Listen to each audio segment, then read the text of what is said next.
application yang berikutnya adalah berkaitan dengan electric circuit. Okay, electric circuit. Okay, so ini pun fizik ni tentang fizik ni. So consider a simple electric circuit with the resistance of 3 ohm. Okay, ada 1 liter elektrik lah. Dengan rintangan dia 3 ohm and inductance of 2 Henry. 2 Henry. Ni kalau siapa fizik dia tahu, siapa yang ambil fizik tu dia tahulah. Unit untuk inductance adalah Henry. Kalau tak silap nama dia Joseph Henry boleh check balik betul lah, Joseph Henry. H, capital H tu unit untuk inductance. Dan yang ohm tu 3 ohm. Ni simbol ohm. Nama fizisis tu adalah dia George Ohm lah, rasanya lah George Ohm. So boleh check balik benda tu. So sambil-sambil kita buat matematik tu, kita cubalah explore benda-benda yang yang berkaitan dengan general knowledge lah. Okay. Baik, so kita ada if a battery gives a constant voltage of 24 volts and the switch is closed when t equals to 0. Okay, maksudnya apabila kita onkan litar tu, maksudnya the litar tu is turned on apabila kita hidupkan litar tu pada masa t kosong, maksudnya pada initially lah, starting. Okay. Dia kata the current, current I denoted by capital I as a function of time after t seconds, maksudnya current itu selepas beberapa saat is given by ataupun satisfies this differential equation. Maksudnya dia akan ikut differential equation inilah, dia akan satisfy benda ni. di dt plus 3 over 2i equal to 12. So kita akan fokus pada ni lah sebenarnya. Okay, pada differential equation ni. With the initial condition I of 0 is 0. Apa maksud dia ni? Maksudnya apabila masa kosong, mana starting lah. Okay, pada starting tu kat dalam ni merujuk pada nilai t. So apabila t is 0, dekat luar tu adalah I. So current dia adalah 0. So memanglah apabila current kosong pula. Apabila masa tu kita belum start lagi, maknanya pada t kosong current dia belum ada lah. Okay, sebab tu I dia 0. Okay. So yang pertama, obtain I as a function of time. So maknanya kita just cari dia punya solution lah maksudnya. So kita just fokus pada differential equation yang dia bagi tu. So kita tengok soalan yang pertama. A. Okay, so dia bagi apa? Dia bagi di dt. Lepas tu apa lagi? Plus 3 over 2 I equals to 12. Ingat tujuan kita nak cari I je. Solution I je. Maknanya I as a function of time lah. Nak cari I je. So kita akan tengoklah macam mana kita nak solve ni. Kalau awak tengok dekat sini, apa kaedah yang kita boleh pakai untuk solve differential equation ni. Kan kita ada dua. Satu, separable variable, boleh tak kita pakai? Ataupun satu lagi, IF. Ataupun simpi lah biasa orang sebut. Boleh tak kita guna? Okay, dalam kes kita sekarang ni, kalau awak susun, awak tengok sendiri, awak dah tahu dah. IF confirm boleh guna. IF memang confirm boleh guna. Sebab dia, yang pertama sebab awak nampak, ada satu differential equation dan ada tambah. And then, di sebelahnya ni ada I. Saya nak highlightkan benda ni. Confirm kita boleh pakai simpi. Okay? Confirm dah. Ingat kalau bentuk yang kita nak, kalau kita nak pakai simpi, dia kena patuhi bentuk ni. Ingat tak sebelum ni? Bentuk ni kena ingat benda ni. Benda ni. So maksudnya kita ada, okay, kita ada dy dx. Kalau sebelum ni dy dx lah. Dan kita ada huruf y. Okay, so kita menepati bentuk dia. Ada di dt dan ada I. Yang sebelum ni, di sini y, di sini y. Sekarang ni, di sini I, di sini I lah. So, kita boleh pakai sahaja simpi. Maksudnya dekat sini, kita punya px kita, tapi sekarang ni dalam kes kita adalah, dia punya dekat dalam tu pt lah. Bukan px lah. Sebab kita punya differential equation dekat bawah ni huruf t. So, dekat sini adalah pt. Yang ni adalah qt. So, dia main-main dengan huruf. Cuba tengok dekat sini. Kalau dy dx, okay, dy dx, kenapa di sini px? Sebab dekat bawah ni huruf x. Kalau sekarang ni kita ada di dt, kenapa huruf sini t? P of t, kerana dekat bawah tu, sekarang ni kita deal dengan masa sebagai dia punya variable dia. So, dia akan jadi pt. Dekat sebelah kanan, qt. So, semua variable yang dekat bawah tu adalah masa. So, tentang masa. Okay? Okay. Jadi persoalannya sekarang, confirm dah kita boleh guna IF. Kalau separable variable, boleh tak kita guna? Jawapannya, boleh sahaja. Boleh sahaja. Okay? Tapi sebelum, kalau awak tengok video ni, janganlah menunggu saya sebut jawapan boleh ke tak. Maksudnya, mungkin awak tekan pause dulu video. Awak pausekan dulu video, dan awak fikirlah. Bila awak fikir-fikir, oh, awak pun dapat satu jawapan dalam kepala awak kan. Baru awak play video saya balik. Tengok jawapan awak betul ke tak. Kalau boleh sampai tahap macam tu, maksudnya baguslah. Itulah yang kita nak sebenarnya. Maksudnya student bukan hanya mendengar. Kadang-kadang student kena fikir dulu, and then baru dia akan check jawapan dia dengan jawapan lecturer. Macam tu. So, sebenarnya boleh saja kita guna separable. Okay? Kalau separable, kenapa boleh? Okay, kenapa boleh? Sebab apa kata? Ingat dalam matematik sentiasa ada apa kata. Okay, kenapa boleh? Cuba. Okay, cuba awak alihkan ni ke kanan. So, maksudnya dia akan jadi 12 tolak 3/2 I. Okay? Semua ni, bukankah ini hanyalah function in I? Maksudnya semua satu ketul ni dia adalah function in I. Maksudnya dia ada huruf I. 12 ni tak ada I pun. Ada. 12 tu kan adalah 12 darab I kuasa kosong. Tapi I kuasa kosong tu 1. So 12 darab 1, 12 lah. So sebenarnya semua function yang sebelah kanan ni adalah in I. Semuanya dalam bentuk I. So dia adalah satu tim. So bila dia satu tim, maksudnya saya bolehlah alih ke sebelah kiri sebab DI saya kan duduk sebelah kiri. So saya akan buat macam mana? 1/12 tolak 3/2 I. Kan dia satu tim, kita bawa semua. And then DT kita ni kita bawalah ke kanan, so darab. So kita akan, saya tak ingat nak tulis DI tadi. So DT kita alih ke kanan, so tinggallah DT seorang diri kat situ. So maksud kata, saya tulis balik supaya tak nampak serabut ni. So maksud kata, okay, ni satu tim besar lagi lah. Maksud kata, semua function ni dah in terms of I, dia duduk dengan DI, lepas tu DT duduk sebelah sini. So maksudnya kita dah berjaya asingkan variable. So kita tinggal hanya perlu integrate both side sahaja. Okay? Saya tak akan teruskanlah dengan separable variable sebab saya nak guna simpi. Saya rasa kalau guna simpil pula dah. Guna simpi rasa macam lebih mudah. Sebab tu kadang-kadang bila kita dah biasa dengan soalan, kita tahu yang simpi memang lagi mudah daripada separable variable. Tak tahulah, itu pendapat saya lah. Itu pendapat saya. Mungkin awak kata lain, itu bergantung pada masing-masing. Tak ada masalah. So, saya tak akan teruskan yang ni. Okay? Saya akan teruskan dengan simpi. Sebab dah banyak dah kita guna separable variable. Bila lagi nak berlatih guna simpi? Okay. So, kita pun guna simpi. So, saya akan start dengan step S. Okay.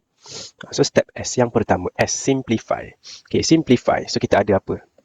DI dt. Tak payah fikir banyak. Dia dah tolong simplify untuk kita. So, itulah kita punya simplification. Okay. So, dia dah simplify untuk kita. So, step yang kedua adalah I. Integrating factor. Nak cari I, F. So, dia ada formula dah kan. So, formula dia adalah exponent to the power of Px. Sorry. Saya dah sebut tadi. Bukan lagi Px, tapi Pt. dt. Sebab sekarang ni, dekat bawah ni adalah dt, bukan dx. So, semua variable yang x tu dah jadi huruf t. Okay. So, dekat situ, okay, macam tadilah saya dah explain, yang ini adalah kita punya pt. Okay, pt kita hanyalah 3/2. And then kita punya QT kita adalah 12. Itu kita tak ganggulah dia. Biasanya kita akan alert dengan PT je. Nanti yang QT tu kita kemudiankan. Untuk cari IF, kita just guna PT je kan. P of T lah. P as a function of time. So kita masukkan sajalah. So exponent, integrate saja 3/2. With respect to time. So senang je ni. 3/2 T. Okay, sebab 3/2 tu constant je. So kita dah ada IF. Simplify dah, IF pun dah ada. So step yang seterusnya adalah multiply. Okay, multiply tu ambil yang awak dah simplify daripada soalan asal pun boleh. Sebab sama je dengan kita punya simplify tu. So kita darabkan saja dengan IF kita. So salin balik yang kita dah simplify tu. Okay, dan kita darabkan saja kiri dan kanan dengan e to the power of 3/2t. Sebelah ni pun kita darab dengan e to the power of 3/2t. Gitu. Okay, darab kiri dan kanan. Okay. And then, sebelah kiri jangan expand. Saya nak ulang lagi sebelah kiri. Kalau simpi, untuk multiply ni, jangan expand. Biar dalam keadaan macam ni. Untuk sebelah kanan, kita cuba hilangkanlah bracket tu. Takkan nak biar bracket macam tu. Okay, so 12 E kuasa 3/2T. Okay, so sebelah kiri biar macam tu. Okay, then next. Yang ke seterusnya, step P. Product rule. Okay, product rule, ingat teknik sahaja. So, D over DT. Ingat D over DT. Jangan tulis D dx. Sebab sekarang saya dah sebut tadi, kita punya X tu dah jadi T. Dalam cerita kita sekarang, X tu adalah masa. Variable dia adalah T. So, kita akan guna D dt. D dt, okay, buka kurungan, salin balik awak punya IF. Ini teknik dia. Teknik dia kekal lah, sama je. Salin balik awak punya IF, which is E 3/2T. Okay, darab dengan apa? Darab dengan huruf D sebelah D yang ke atas ni. So, ni D, huruf dia I. So, ambil I tu, letak dekat sini. Itu. Okay. And then sama dengan apa? Tadi, salin je lah balik. Okay, so dapat macam ni. And then, dah settle dah product rule. Ni dapat markah lagi. Okay, and then, I yang keseterusnya adalah I. So, kita just integrate both side sahaja. Integrate both side sahaja. So, copy paste saja apa yang dah ada tu. Kita just nak integrate both side. Jangan lupa, kena selalu ingat, kena letak dt. Kalau ada sahaja integral, mesti ada dt. Sebab apa dt? Sebab kita sekarang deal dengan huruf t, bukan x. Okay? Sebelah kiri macam ni, sebelah kanan pun samalah integrate. Kena integrate both side lah, baru fair. dt. Okay? Okay, and then, integrate both side. So, sebelah kiri, dah boleh hilang dah. So, tinggal ni sahaja lah. So, E 3/2T. Okay, I. Okay, sama dengan, okay, yang ni awak integrate seperti biasa. Awak akan dapat 12. Okay, eksponen salin balik. 3/2T. And then, per dengan differentiate yang sebelah power dia, which is 3/2. So, saya terbalikkan teruslah. 2/3. So, 2/3. Macam tu lah. 2/3. So, dekat sini, dia sebenarnya bahagi dengan 3/2. Tapi, saya tukar daripada bahagi pergi darab. So, kita kena terbalik lah. So, 2/3. So, maksudnya dekat sini, 12 dengan 3. Boleh potong jadi 4. 4 dekat atas. So, dekat atas ni akan jadi 4. Sini jadi 1. So, 2 darab 4 jadi 8. So, sebelah kanan akan jadi 8. E kuasa 3/2T. Sebelah kiri tu, E 3/2T times dengan I. Macam tu, okay? Oh, dan jangan lupa, plus dengan C. Tak ingat dah tadi ni? Plus C. Okay. Okay? Plus C. So, kita sekarang dah ada sampai tahap ni. So, dalam soalan, dia bagi initial condition. So, ingat balik dalam soalan, dia bagi initial condition. So, step yang integrating ni, dia panjang lah. Biasanya dia akan jadi panjang di sini lah. Sebab awak kena cari C dulu, kena sub dulu dengan dia punya initial value tu. So, dia bagi dalam soalan asal dia, I0 sama dengan 0. Maksudnya, apabila T0, dia punya Y pula dah. Dia punya I dia adalah 0. So, masukkan je lah. Masukkan je lah. Daripada dalam ni, masukkan. Okay, so dia akan jadi apa? Okay, I0. So, semua ni kosong lah. Saya tulis je kosong lah. Tak payahlah kalau dah tahu dah. Semua tu akan jadi kosong. Awak tulis je satu biji kosong. Okay? Okay, satu sebelah kanan. Okay, 8. Okay, E kuasa kosong. Okay, E kuasa kosong sebab T dia kosong. And then plus dengan C. So, akhirnya C awak akan dapat. Ini nilai dia 1 je. E kuasa kosong ni nilai dia 1 sahaja. Okay. Ini 1 je. So, 8 tambah C lah. So, 8 tambah C adalah kosong. So, C adalah negatif 8 lah. Okay, C adalah negatif 8. Okay, so kita masukkan balik ke dalam sini. Okay, so kita ada. Okay, saya salin balik. So, kita punya yang tadi. Darab dengan I sama dengan 8E 3/2T minus 8. Okay, and then kita nak cari apa? Kita nak cari I. So, kita nak cari I, kita kena eliminate. Kena buang lah benda ni. So, kena bahagilah semua tu. So, kena bahagilah dengan semua tu dengan I, dengan E kuasa 3/2T lah. So, I awak nanti akan dapat, ni akan bahagi dengan E kuasa 3/2. Saya buat satu-satu lah saya buat. So, 8E 3/2T bahagi dengan E 3/2T. Okay, tolak 8 per dengan E 3/2T. So, yang ni akan jadi hilang. So, I kita as a function of time adalah 8 tolak 8.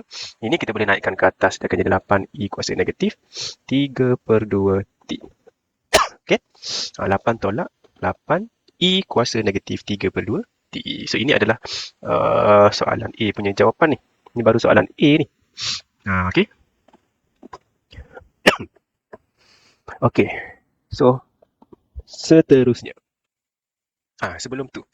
Tadi saya katakan dia lebih pendek daripada separable variable kan. Tapi kalau kita dah biasa dengan step step yang simpi ni, kita nampak macam banyak. Tapi kalau kita dah biasa, dia sebenarnya sekejap je. Dia sekejap je. Nampak macam panjang tapi sekejap bagi pendapat saya lah. Okay, bagi pendapat saya. Sebab function dia pun tak susah. Dia just constant. Px awak tu, pt awak tu constant. Qt awak pun constant. So kalau guna simpi pun tak ada masalah. Okay. Kalau separable variable ni bolehlah try. Cuma kita nak tekankan kalau awak guna separable variable, bila awak integrate 1 over benda ni, dia akan jadi ln. Okay, dia akan jadi ln. Tapi jangan lupa awak kena differentiate yang sebelah bawah ni. Itu yang kita nak supaya awak berhati-hati. Okay. So kalau kita guna simpi, tak payah fikir benda-benda tu. Tak ada pun melibatkan ln ke apa, tak ada. Dia terus je. Sebab tu saya kata kalau kita dah biasa, memang dia akan jadi sekejap sahaja. Okay. So kita dah settle part A. Kita tengok pula part yang ke B. Okay, part B, tengok soalan dia. Okay, tengok soalan dia. Okay, dia kata, determine the difference in the amount of current. Okay, amount of current flowing through the circuit from the 4th seconds to the 8th seconds. Maksudnya dia suruh cari perbezaan. Determine the difference. Perbezaan current saat ke-4 hingga saat ke-8. Maknanya pada masa ke-4 saat dengan pada masa ke-8 saat lah. Cari je lah pada masa ke-4 dulu. Lepas tu cari pada masa ke-8 saat. And then awak tolak lah dua-dua current tu. Itu je sebenarnya soalan ni. Kadang-kadang ayat dia tu nampak macam complicated. Tapi sebenarnya mudahnya nak dibuatnya. Okay. Dan jawapan akhir nanti kena keep it to 3 decimal places. So kena alert dengan yang ini 3 decimal places. Bukan significant figures. Okay. So saya pun cari part B. Okay. So part B tu kita gantilah. T dengan 4 So kita akan carilah apakah current pada masa T4. So I of 4 lah maksudnya. So 8 tolak 8 exponent negatif 3 over 2 times dengan 4. Ni awak guna calculator je lah. So nanti awak kira awak akan dapat 7.98017. Okay. So saya nak remind balik lah. Decimal place ni kena ingat. Kalau dalam soalan tadi kan dia minta 3 je. Tapi itu jawapan akhir. Dalam proses tolonglah upgrade kepada tambah lagi 2. Maksudnya jadi 5. 1, 2, 3, 4, 5. Dalam proses. Selagi belum final, dalam proses kita nak selamat, kita tambah upgrade 2 daripada yang soalan tu nak. Okay. So, yang satu lagi apabila T equals to 8. So, kita masukkan. So, ganti pula T dengan 8. So, awak kira lah. Substitution kena buat yang macam saya buat ni. So, nanti awak kira awak akan dapat 7.99995. Macam tu. Okay, and then kira lah 1, 2, 3, 4, 5. Okay, and then kita nak tolakkan sebab dia nak difference. So the difference is just the subtraction of I of 8 from I of 4. So kita tolak yang kecil, tolak besar lah. Yang besar tolak kecil lah. Sebab dia nak difference je. So yang besar, terbalik pula aku buat ni. So I of 8 tolak dengan I of 4. So I of 8 kita ada 7.99995 tolak dengan 7.980017. So jawapan akhir nanti kalkulator awak akan bagi 0.01978. Tapi jawapan akhir dia nak kepada 3 decimal places sahaja. So awak kira lah. Decimal places bukan significant figures. Tu kena ingat. So kita akan start kira daripada sini. 1, 2, 3. So yang ni kena add 1. So kita akan jadikan dia 0.020 lah. So 1, 2, 3. Okay. So itu adalah 3 decimal places. 3 decimal places. Bukan 3 significant figures. 3 decimal places. So 1, 2, 3. Okay. Jadi perbezaan current. The difference between the current at T4 and at T8. Okay, pada saat ke-4 dan saat ke-8 tu beza dia adalah 0.020 ampere lah. Kalau siapa nak tulis unit tulis lah, tapi tak perlulah. Okay. Baik, so yang ke seterusnya C. Okay, C dia nak apa? Dia kata if the current is allowed to flow, okay, maknanya litar tu dia teruskan sahaja memasang litar tu, dia tak tutup switch lah. Okay, dia tak apa? Kalau saya kata tutup switch salah pula. Maknanya dia tak matikan litar tu. Kalau saya kata tutup switch, litar tu hidup. Kan dalam fizik ataupun dalam sains kan, kalau kita kata litar tertutup, maksudnya litar tu hidup. Jadi saya nak rephrase balik apa yang saya kata tadi. Kalau saya terus hidupkan, maknanya saya tak matikan lita tu, maknanya arus yang mengalir lah. Okay, if the current is allowed to flow through the circuit for a very long period of time, estimate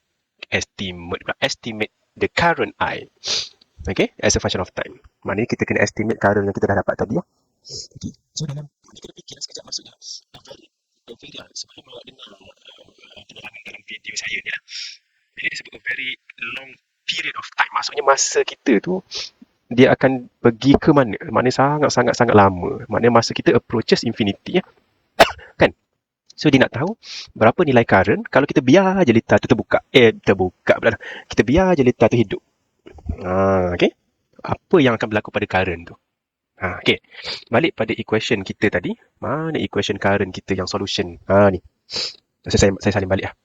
Ini untuk part C. So our C, kita ada I. Kita dah kira dah tadi kan daripada part A tadi tu. Saya salin balik. Okay, kita dah ada dah macam ni. Solution dia dah ada dah ni. Cuma solution kita ni, dia masih ada T lah. Maksudnya T kita tu macam-macam lah. Mungkin T0, T1, T2. So as time moves on, current dia berubah lah. Berdasarkan masa kita tu. So sekarang kalau T kita approaches infinity. Maksudnya kalau kita biarkan lita tu hidup. Okay, kita biarkan dia hidup. Maknanya apabila T tu terlalu lama, T tu akan approach infinity. Awak tengok dekat sini ya. So T approaches infinity. Okay, T tu makin besar. So power dekat eksponen tu, dia akan jadi negatif nombor yang sangat besar. Negatif infinity. Betul tak? 3/2 darab dengan infinity adalah infinity lah. Dan ada negatif, so negatif infinity.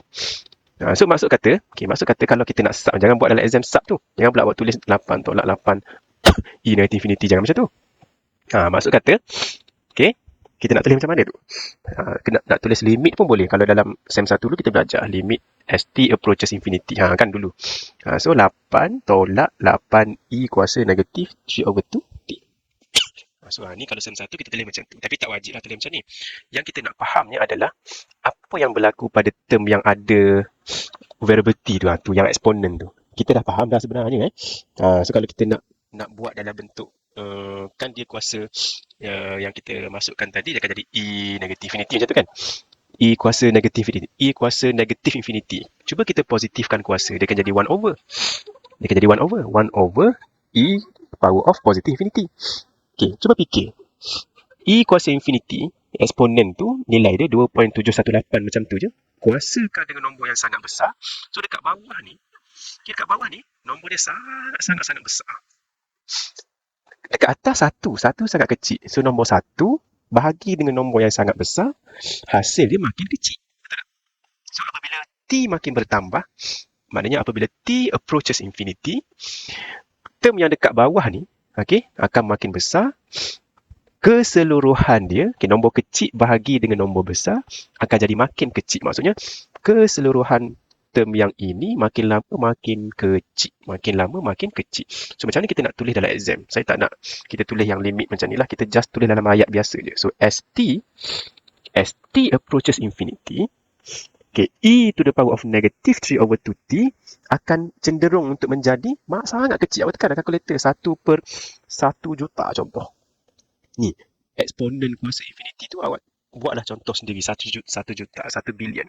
So 1 bahagi nombor yang sangat besar, dia akan approach 0 je sebenarnya. Dia akan jadi 0.0000000. So tak habis. So seolah-olahnya dia akan menghampiri kosong. Okay? So maksudnya term ini akan jadi kosong. So bila ini akan jadi kosong darab 8 tak ada T kan? So 8 lah. So kosong darab 8 masih juga kosong. So 8 tolak dengan kosong, 8 lah. Nampak tak tu? Okay. So kita buat dalam ayat macam ni je. So maksudnya, as t approaches infinity, our exponential term tu akan jadi kosong. Okay. So maksudnya kita boleh tulis apa? I of t sama ataupun approaches 8 tolak dengan 8 dalam kurungan kosong. So maksudnya sama dengan 8 tolak kosong, 8 lah. Okay. Ni tak kisahlah awak nak guna equal ke, nak guna anak panah ni tak kisah. Dia tak ada strict sangat lah sebenarnya. Nak guna equal pun boleh. Macam tu. So maksudnya, kalau kita biarkan lita tu hidup sampai bila-bila, current paling tinggi dia boleh pergi 8 je. Sebab term yang ada eksponen sebelah sini je. Maknanya dia akan tetap pergi kosong. So whatever value here, yang paling besar dia hanya boleh pergi paling term yang ini dia akan paling kecil kosong. Maksudnya nilai paling besar current boleh pergi hanya 8 lah. Sebab benda adalah yang term yang kedua ni dia akan jadi kosong je. 8 ke 10 ke 20 ke 11 darat dengan kosong masih kosong. So maksudnya apabila kita biarkan lita tu hidup sampai infinity, sampai bila-bila kita biarkan dia hidup, current paling tinggi dia boleh pergi 8 ampere je. Dia tak boleh dah pergi lebih pada tu. Sebab equation kita macam ni je. Okay? Tak boleh lebih dah. Paling tinggi dia 8. Okay? So, itulah jawapan dia. Sebab dia kata estimate IT. So, kita boleh estimate current kita hanya boleh mampu pergi 8. So, biarlah jawapan dia macam ni sahaja. Okey dah. Dah boleh diterima. Okay? Okay. Dan clue dia, macam mana awak boleh tahu 8? Dia boleh pergi 8 je. Awak rasa dia akan pergi 8. Macam mana awak boleh tahu? Clue-nya dekat mana lagi? Okay, cuba tengok soalan sebelum. Okay, soalan sebelum kan awak dah cari I4 mana tadi? I4 dengan I8 ni. Cuba tengok. I4 maknanya pada 4 saat yang pertama, awak dapat 7.98 lebih kan? Pada saat ke-8, dia dapat 7.9995. So maksudnya dia akhirnya dia akan kita bulat, dia jadi 8 je. Mana kalau kita kira I10 pada masa 10 saat, awak kira lah. Dia akan dapat paling tinggi pun 8 je. I20, I100. Okay? Dia akan dapat 8. So paling tinggi kalau awak tengok pattern dia, dia tak mampu dah pergi 8 poin lebih. Dia 7.98, 7.99, 99. Tengok dia boleh pergi sampai 8. So itu adalah clue yang kita boleh nampak lah. Oh, kita dah tahu jawapan dia mesti akan pergi pada 8 sahaja. So ini adalah buktinya. So secara analitiknya kita boleh guna limit. Konsep limit sahaja. Okay? So itulah application yang ke berapa? Saya rasa yang keempat lah, iaitu electric circuit. Okay, and then last sekali adalah application masih lagi dalam physics lah, iaitu berkaitan dengan gravity. Okay, gravity. So adalah ceritanya. Ni pun macam SPM je sebenarnya ceritanya ni. Dia kata an object is released from rest. Maksudnya ada satu objek dilepaskan daripada keadaan rehat. Lepaskan. Saya takkan nak lepaskan pen saja ni, saya lepaskan tisu lah. Okay, tu. Okay, dia kata apart from being acted. Ni kalau tak, tu pun saya rasa awak faham je. Apart from being acted on by gravitational pull G tu pemala gravity. Ingat tak gravitational constant G, nilai dia 9.81 SPM dulu. Okay, dia kata selain daripada daya tindakan yang dikenakan oleh tarikan graviti, kan kita lepaskan objek kan, graviti kan tarik. So selain daripada daya tindakan yang dikenakan oleh tarikan graviti tu, okay, the resistance that the object encounters, maknanya rintangan yang objek itu lalui, okay, rintangan objek itu lalui varies, berubah dengan velocity, varies with its velocity v. Thus, maka akan memberikan acceleration A, yang mana acceleration A itu adalah G minus kV. Ni tak faham tak apa. Maksud dia dekat sini, dia nak cakapnya, kalau kita lepaskan objek, mula-mula memang dia akan slow, betul tak? Kita lepaskan dia akan slow, lepas tu makin laju. Kan? Maksudnya, disebabkan kehadiran tarikan graviti dan juga rintangan, mungkin drag force, apa ni dipanggil, daya seretan, rintangan lah, resistance tu disebabkan oleh tarikan graviti dan juga rintangan, akan ada perbezaan hal laju lah. Mula-mula slow, lepas tu bila sampai kat bawah makin laju. Tu je sebenarnya dia nak sebut dia. So apabila objek jatuh daripada atas ke bawah, dia akan ada perubahan hal laju. Tu je. Yang mana perubahan hal laju tu kan kita panggil sebagai acceleration, pencetan. Kalau ada perubahan hal laju, maka adalah pencetan. Itu je. Kita ada benda yang benda tu yang kita cuba, kita triap dia. Okay. So tak payah faham lah benda yang ni, kita just faham situasi tu dah cukup dah. Okay. Okay. Lepas tu dia kata K adalah positive constant. Memanglah. Itu pun okey lah. Okay. Given dVdt. So dVdt ni yang kita nak fokus. dVdt adalah G minus kV. So ni adalah the rate of change of the velocity. Adalah G minus kV. Ingat, G hanyalah constant. G bukan variable. G hanyalah constant. Kalau dalam SPM 9.81 kan. Pemala ke apa nama dia? The gravitational constant tu. Pemala gravity ataupun pemala kegravitian tu. Okay. Dan K pun adalah constant. Dia bukan variable. K itu adalah constant. Dia sebutlah K adalah constant, bukan variable. Yang variable ni hanyalah V dengan T. V ni dengan T. Termasuk V dekat sini lah. Okay. So G constant, K constant. Okay. Soalan dia minta apa? Dia suruh show solutionnya V tu nanti bila awak solve this kind of differential equation, nanti awak dapatkan macam ni. Tu je. So kita tengok apa teknik yang kita boleh guna. Apakah method yang kita boleh guna. Okay. Okay. Sebelum saya nak teruskan tu, cuba perasan ayat dia yang pertama. Kita nak detect ada tak dia bagi initial condition ataupun initial value. tengok pada ayat yang pertama. Sebelum awak dengar sampai habis saya akan sebut ni, cuba fikir. Saya memang akan terus bagi jawapan je. Cuba fikir dulu. Maknanya cuba pause dulu video. And then baru awak dengar saya punya explanation. Namanya awak cuba fikir dululah. Okay, ada tak dia bagi initial value? Ini application. Application ni kena tahu. Mana part yang dia kata ada initial value? Dia dalam ayat tu. Okay. Awak fikir. Awak pausekan video. Okay, and then saya sambung. Jawapannya adalah, ya, ada initial value. Dekat mana adanya initial value tu? Cuba tengok ayat yang pertama. Sama macam awak ambil fizik ataupun sains dalam SPM dulu. Apa maksud an object is released from rest? Maknanya, objek mestilah kat atas sebab dia lepas ke bawah. So, sebelum dia lepaskan tu, mestilah dia dalam keadaan rehat. Kan dia kata from rest, dalam keadaan rehat. Maksudnya kat situ, masa T kosong, maknanya belum start, ada tak hal laju dia? Tak ada kan, dia static, rest. So V dia adalah kosong, the velocity is just zero. So inilah yang saya katakan dia adalah initial condition. Dalam application, kalau dia tak bagi jelas, mesti ada dalam ayat, bukan mestilah. Awak kena baca ayat betul-betul. Cuba awak kaitkan dengan SPM dulu. Oh, dalam keadaan rehat, starting belum start lagi masa. So, T kosong. So, dia belum bergerak lagi. Sebab kita seolah-olah kita pegang lah. Okay, kita pegang. So, masa kosong, V dia kosong. V dia pun kosong lah sebab tak bergerak lagi. Tak ada hal laju lagi. Kalau dulu kan awak belajar hal laju awal kan. U kosong. U tu hal laju awal. The initial velocity. V tu final velocity kan. Tapi sekarang ni kita just guna huruf yang sama je. V tu pun adalah U lah, initial velocity. Okay, itu dah tak penting lah sebenarnya. Yang penting kita faham, dapatkan dulu dia punya initial condition dia. Initial condition tu yang mustahab. Okay, sebab nanti dia akan membantu kita untuk dapatkan constant yang C tu nanti apabila kita solve benda ni. Okay, so balik pada solution. Yang ni solution semua dah ada dah. Saya just explain sajalah apa yang dia buat kat sini lah. So, daripada differential equation dia bagi tu, okay, dia guna teknik apa? Kalau awak tengok, dia guna teknik separable variable. Separable variable. Okay, so, ingat G dengan K tu adalah constant sahaja. So, maksudnya, semua ni, okay, kalau awak pening, awak tulislah constant tu 9.81 tolak K tu awak katakan saja 10 ke 5 ke. So awak ada dV over dt sama dengan macam ni. Okay. 9.81 tu G tolak dengan K. K awak katakanlah 5 supaya awak nampak. Supaya awak tak nampak banyak sangat huruf. Kita katakan saja. Okay. So maksudnya semua function ni adalah function in V. Semua function ni adalah function in V. Okay.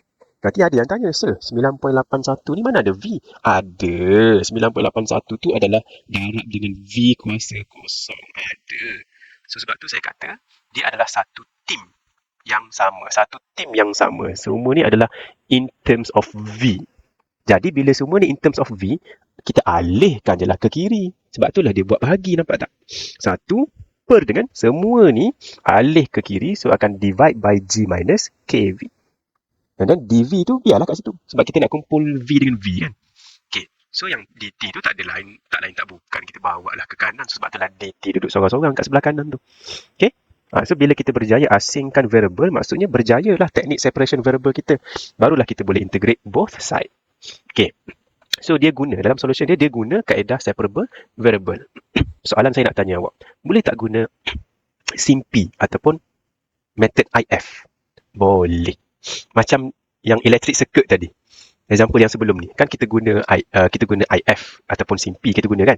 So boleh sahaja kita guna SIMPy. Ni janganlah dengar saja. So bila saya dah sebut SIMPy, awak stop video saya ni. Cuba awak berhentikan video.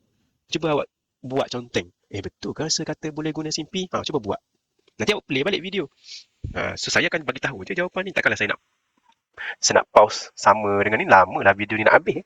So kalau kita nak guna SIMPy, okay, step untuk simplify tu, awak adjust lah supaya bentuk dia jadi bentuk yang kita boleh pakai SIMPy. So, kita boleh pindahkan. Apa? Kita boleh pindahkan negatif KV ke sebelah kiri. So, dia akan jadi dV dt plus dengan KV sama dengan G. Bukankah itu bentuk yang kita nak? Ingat tak bentuk SIMPy? Kita ada dy dx plus p of x huruf y and then q of x. Ingat tak? Kita ada dy dx, kita ada y. Sekarang kita ada dv dt, kita ada v. Okay. So maksudnya p. Dalam kes kita pt lah. Dalam ni memang px. Sebab huruf x kat bawah. Dalam kes kita pt kita adalah constant K. Dan QT kita adalah constant G. Kan boleh guna. So boleh saja kita nak guna kaedah simpi. Okay, tak ada masalah. Cubalah buat. Saya tak buat sampai habis lah. Cuma saya nak bagi tahu ideanya boleh guna. Jawapannya sama sahaja. Okay. So kat sini dia guna separable. So saya ikut sahaja apa yang dia guna lah. So kita pun integrate both side. So integrate both side, kita akan dapat sebelah kiri ni kena hati-hati sedikit. Memang dia akan jadi ln. Asalnya ada modulus kan. Tapi kita boleh buka sahaja. Tak payah tulis pun tak apa dah. Sebab sekarang kita bincang pasal application. Bila application yang dalam ln tu semuanya mesti positif. Kita dah andaikan semuanya mesti positif. So kita boleh buka modulus buat kurungan biasa sahaja. And then jangan lupa ni. Dari mana datang negatif 1/k? Kan dia akan jadi ln. Okay, ln, lepas tu ambil yang bawah tu. Okay, G minus KV, kan macam tu kan. Bahagi ni yang saya biasa tengok student buat mistake. Dia tak ingat bahagi dengan apa. Differentiate yang dalam, dekat bawah ni. Differentiate yang dalam perut ln tu. Differentiate. Dia integratekan dia differentiate. Differentiate yang dalam perut log tu. Ataupun dalam perut ln tu. So, differentiate G jadi kosong. Sebab G constant je. Tolak dengan K darab V. So, differentiate dapat negatif K je lah. Sebab K tu kan constant je. V tu tak payahlah tu, tak adalah sebab differentiate negatif KV. Jadi negatif K je lah. Sebab itulah datang negatif 1/K ni. Dia susun dalam bentuk fraction macam ni. Tak ada masalah. Dia letak kat tepi. Okay, tu sebelah kiri. Sebelah kanan, integrate 1. Ni 1 dah. Integrate 1, jadi T. Plus dengan C. Okay? Plus dengan C. So, dari sinilah kita akan mula cari C. Sebab dia bagi initial condition. Initial condition. So, daripada sini, jangan susun ataupun jangan buat exponent both side ke nak cari terus V. Jangan. Kita terus cari C. Maksudnya kita gantikan T0, V0 terus dalam sini. Nanti awak gantikan, awak dapatlah apa. Ni dia gantikan. So, susun, dapatlah C. Okay, dapatlah C macam ni. Okay. And then C kita ni, kita sumbat balik dekat sini. So, benda ni, okay, benda ni, kita sumbat balik dekat sini. Gantilah. Sebab C dah dapat lah. Okay, and then, dia tulis macam ni lah. Sumbat balik jadi macam ni. And then barulah kita fikirkan kita nak nak itu pun pada awak lepas pada step ni awak nak buang sebab dia ada per K awak nak darab kiri kanan dengan K dulu ke, tak ada masalah supaya K tu boleh potong. Jangan lupa T tu pun kena darab dengan K. Okay, sebab dia ada T tolak tu. T tolak tu. Okay, bukan T darab tu. So, T pun kena darab dengan K. Ni pun kena darab dengan K. Yang ni pun kita darab dengan K. So, K dekat sini akan hilang lah dengan sini. So, T ni akan jadi KT lah nanti. Itu cara pertama lah kalau orang berfikir untuk buang per K tu supaya tak serabut dulu. So, itulah cara pertama lah. Okay. Tapi yang dia buat ni, dia tak buat macam tu. Dia susun log dengan log. Log dengan dia cuba combine. Ni dia nak guna hukum log ni. Dia bawa yang ni ke sebelah kiri. So, jadi macam ni. T tu biar macam tu. So, yang log ini tolak dengan log ni. So, cara dia baca adalah yang ini tolak dengan ini. So, dia guna hukum log. Kalau tolak jadi bahagi. So, yang ini G ni per dengan yang G tolak KV. G per dengan G tolak KV. Dia baca daripada situ ke situ. Dia nak guna hukum log yang tolak. Kalau tolak jadi bahagi. So, ln kena tulis lah. So, dia macam ni. And then, K, dekat sini baru dia kalau tadi kita hapuskan K awal-awal. So, saya rasa lebih mudah kalau kita hapuskan K daripada awal. Sekarang baru dia nak hapuskan K, dia bawa ke kanan. Okay. So, dia macam ni. And then, kita ambil exponent both side. So, dia akan jadi macam ni. So, akhirnya, okay, susun sajalah. Ingat matlamat kita nak cari V. Nak cari V. V sekarang duduk dekat bawah. So, V duduk dekat bawah. So, kita bawa lah. Kalau siapa nak cepat, kita tukar tempat. Kalau dia ni, dia darab masuk ni. Okay. Boleh juga lah. Nanti kita darab masuk jugalah. So, tak ada masalah lah. So, saya ikut je lah apa yang ada. So, ni kita pindah ke kanan, darabkan. And then, kita expand lah darab masuk, dapat macam ni. And then, kita cuba asingkan V sebagai subjek. Okay. Dapatlah shown. So, dia melibatkan yang banyak step tu adalah step yang kita nak simplify. Yang main dia sangat sikit sebenarnya. Main dia hanyalah separable. Main dia hanyalah separable variable method. Yang induknya. Yang selebihnya tu semua algebra. So, sebab itulah kita kena mantap kita punya basic algebra dalam nak show apa-apa yang dia nak. Okay? So, itu adalah application yang terakhir. Iaitu tentang gravity. Okay?